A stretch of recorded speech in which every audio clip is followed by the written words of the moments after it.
So this is just part 2. I'm going to wrap it up because that was a long video and there's a lot more. Look at, I'm already like breaking out in hives and stuff because it's stressful to talk about.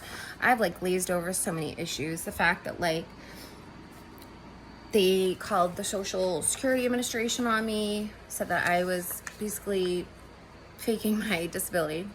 Love that. Which, by the way, ended up with me not getting approved. So I have to like appeal, and that system is clogged up as the courts, if not more. And they also they contacted the DTA because I'm so poor right now that I'm dependent on the state for funds, and they tried to get my my assistance taken away, which is like I can't work, guys. Like, I did humble myself after nursing and took jobs that, you know what I mean, that like initially I was embarrassed to have, like whether it was like a server or worked at UPS for a while until I was literally I lost my fine motor skills, and I'm losing, and again, I went over everything, how I have erosions all over and my disease is just out of control. So they financially attacked me. Then they got my daughter's survivor benefits. We spent no holidays together. My birthday, she was sent to a pedo's house. I didn't get to see her on her birthday. Not Easter, not Christmas was ruined. Didn't see her, didn't get to like do anything for New Year's Eve. Remember how they tried to sanction me, and then my birthday passed, then her birthday passed, then Easter, and then end of the school year, and then my favorite holiday, 4th of July. No, we didn't go see any fireworks or anything like that. No. And then it's like every holiday and every special occasion, like they're literally just acting like her mother is dead. Right? Everyone just acts like her mother's dead. Me. And nobody asks any questions. It's like the most bizarre shit in the world. And the fact the rest of my family goes along with this, except for like, you know, my dad did go to court for me, but like the fact I have like no one advocating for me, that was a slap in the face. Like, it was a wake-up call is what it was. And so I still know that to this day I did the right thing, trying to go no contact with them. And people have wondered over the years, the people that do know us, like I have 2 friends that have known me since I was really young.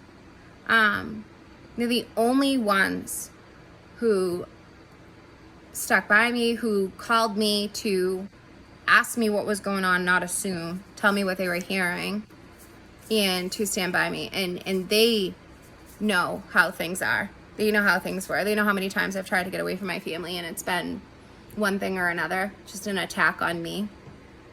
And the thing is too, like, I stop at the kids. I cannot use kids as pawns. I don't want children to be collateral damage. So I will not, like, even when I threatened to like accuse them of like food stamp fraud, I was never going to actually go through with that, even though they are, right? They make a ton of money under the table and everything else, but I was never going to actually do that. It was just like an empty threat, trying to like, hopefully they'd just leave me alone, right? That's the cost of that statement and go in no contact, because they couldn't bear looking like they were the bad guys, that like me, and that Ari wasn't coming around anymore. Like, I don't get it. I don't know. And then it's like, to ask me, people ask me, well, why would they do that?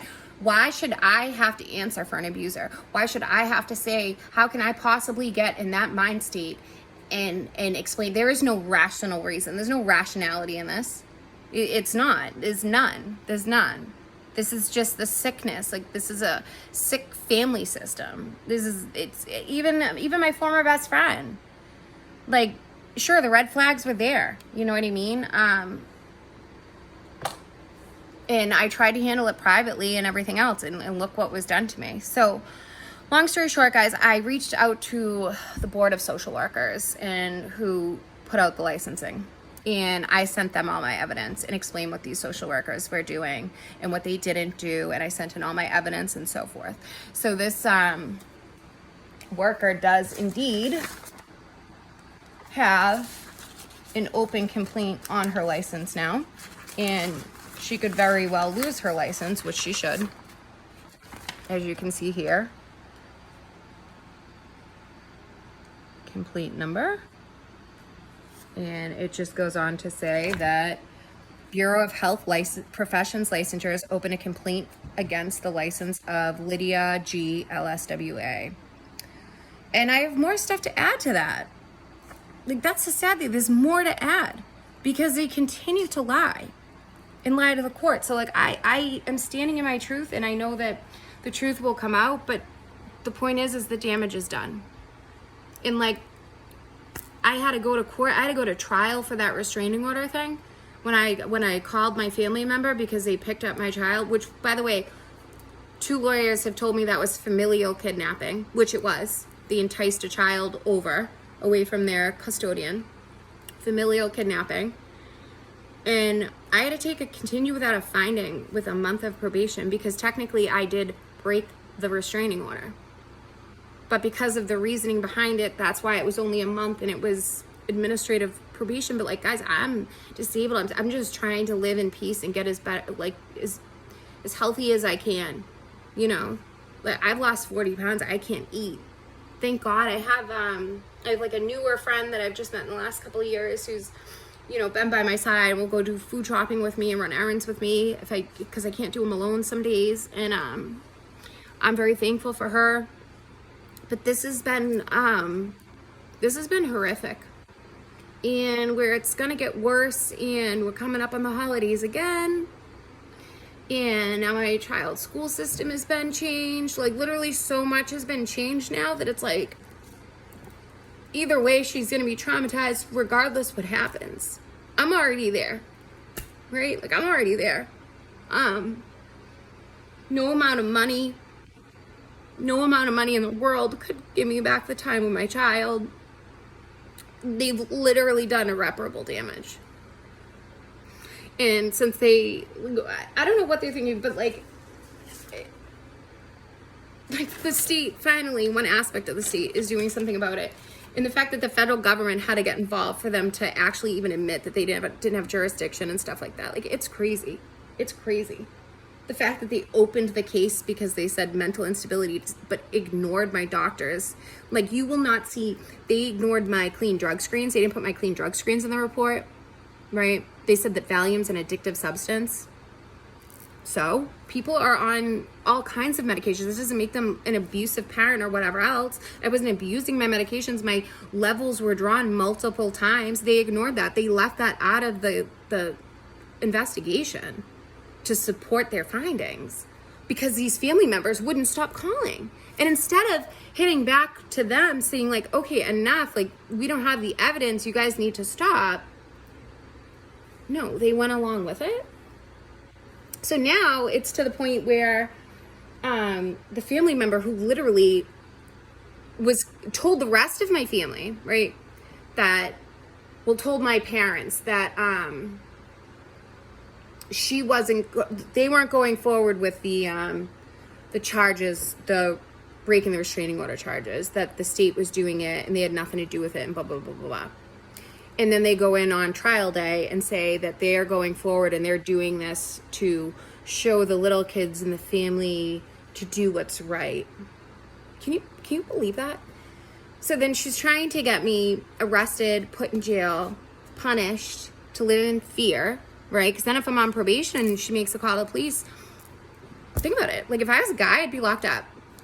Hands down. If I was black, I'd be locked up. Hands down. For sure. For sure. With the way that I've been literally treated and accusations and everything else. And by the grace of God, I'm not. And by the grace of God, I'm still here. And I'm as good as I can be. But, like, I'm at my breaking point, and court's coming up in a couple months. The holidays are coming. And now pretty much everyone just believed that I must be a drug abuser or a child abuser, or, you know, so mentally ill, because why else would my baby not be home? And so that's why I said, enough, forget it. I'm going to record. I'm going to record videos, and I'm going to put this out there, and I'm going to put it on YouTube, and it might get 0 views. It might get 1 view. It might get 2 views. But I need to get my truth out there. Is the bottom line. I need to get the truth out there. And so I'm looking into getting a civil rights attorney, because my criminal attorney for the restraining order thing was saying how I should get one and that it should be afforded to me, but it's like, it's just, there's been so much, and like I said, there's nothing they could give me to give it back, but just for the sake of other parents and other families, like, how many other kids, like, what about the kids in foster care that this social worker has? Like, is she doing the same thing with them, just checking the boxes, reporting that their attendance is good, reporting their behavior is good, reporting that all this stuff is good, right? And in reality, the kids being abused, their grades are failing, they're not showing up to school, but she's just checking the boxes like they are. So how many other families is she doing that to? Where she's not even doing her due diligence or her job as a social worker to actually make sure the children are good. She's just making sure her paperwork is good and that she's got the easy way out. I hope she loses her license. She deserves to lose her license. She doesn't deserve to practice. And to be quite frank, the supervisor doesn't either. And the fact that they're reporting policies that don't exist. Like, it's alarming, guys. It's alarming. And like, once they get into probate court, right, they only need a 20% burden of proof. Let me say that again. They only need a 20% burden of proof. That's nothing. That is nothing to take guardianship of your child. So you could have 80% of the burden and you still won't. They can still take your child.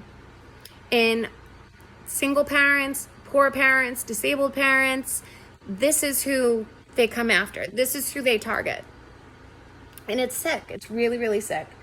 So, again, I had to get this out. If you happen to watch all this, I love you and thank you. And hopefully you'll see this on the news at one point, because the state of Massachusetts is crooked AF. Really, really crooked.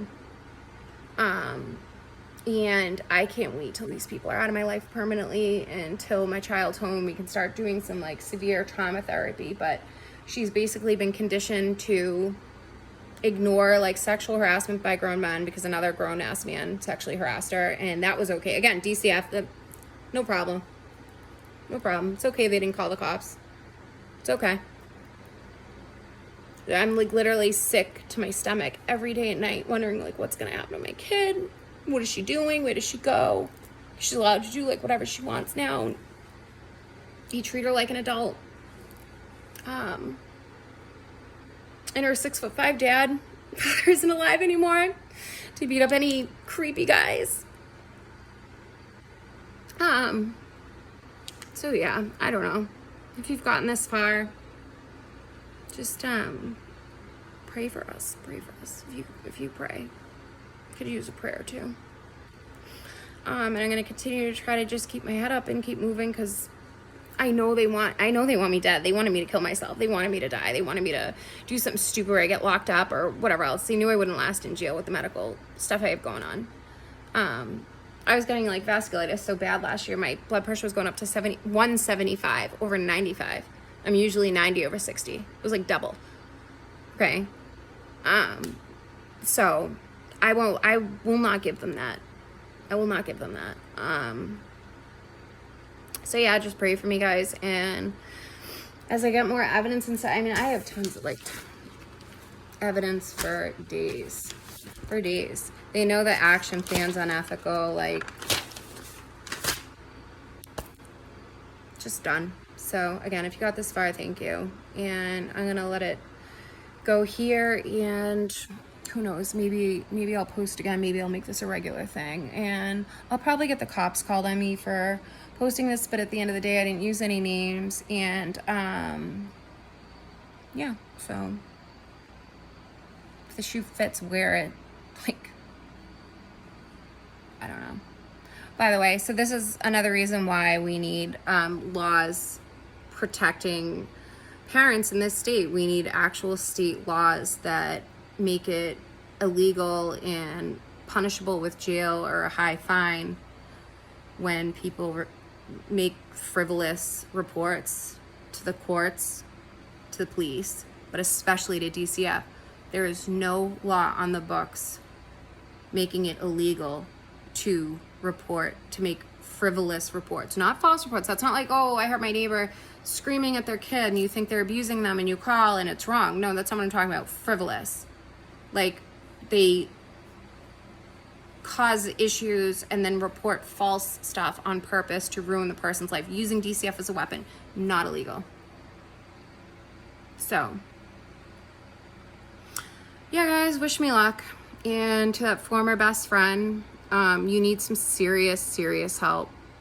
You're disgusting. And for like the women that are involved to think it's okay to desensitize the girls to that kind of sexual harassment and everything else is just utterly disgusting. You should be disgusted with yourselves, honestly. Really, you really should. So, that's all, guys. I don't know. Again, I'm off this bitch. I feel like that was like a good therapy session, if you will. And now it's public, so see where it goes. I'll keep you updated. Signing off.